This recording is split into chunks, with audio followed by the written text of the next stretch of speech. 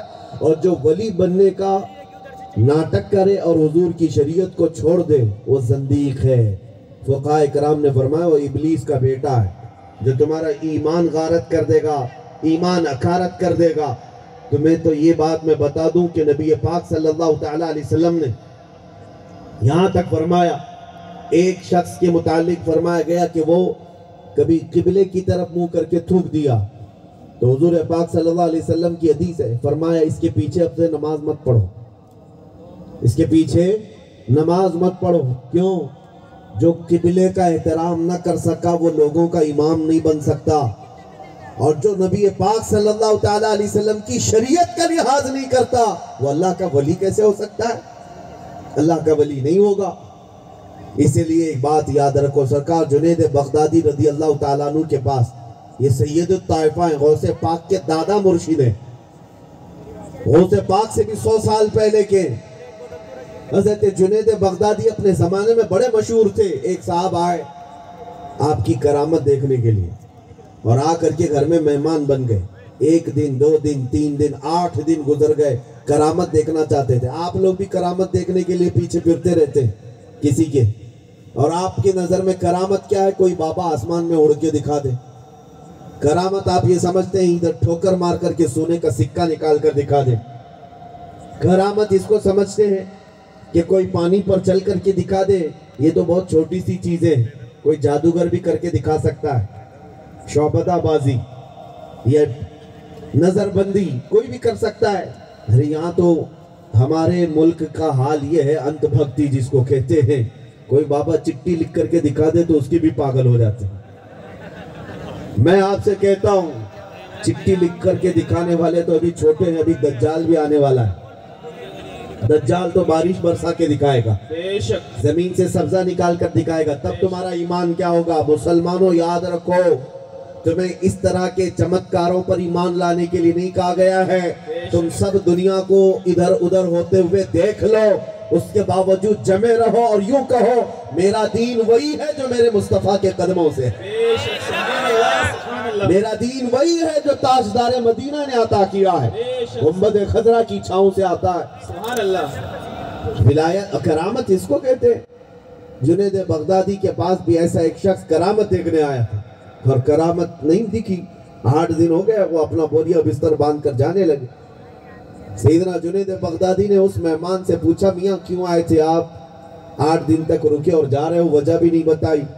تو اس شخص نے کہا حضور بات یہ ہے کہ میں نے آپ کے ولایت اور آپ کی کرامت کے بہت چرچے سنے تھے، بہت چرچے سنے تھے، لیکن میں آ کر کے آپ کے ہاں 8 دن تک قیام کیا لیکن کوئی کرامت مجھے نظر نہیں آئی۔ غوث پاک سیدنا جنید بغدادی سے وہ کہتا ہے صبح شام میں دیکھتا رہا لیکن مجھے کوئی کرامت نظر نہیں آئی۔ سنو سیدنا جنید بغدادی کیا کہتے ہیں، اچھا تمہیں کوئی کرامت نظر نہیں آئی، لیکن یہ بات بتاؤ کیا ان 8 دنوں میں کبھی تم نے مجھے نماز قضا کرتے دیکھا؟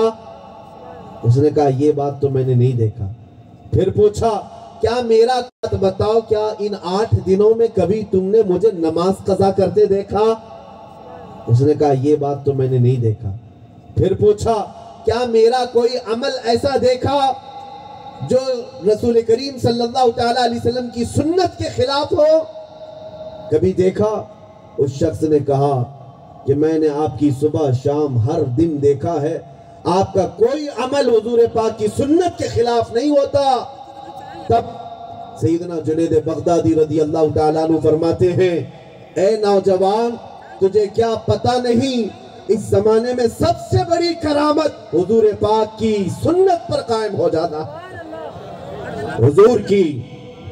حضور اکرم صلی اللہ تعالیٰ علیہ وسلم کی سنت پر قائم رہنا، یہ سب سے بڑی کرامت ہے۔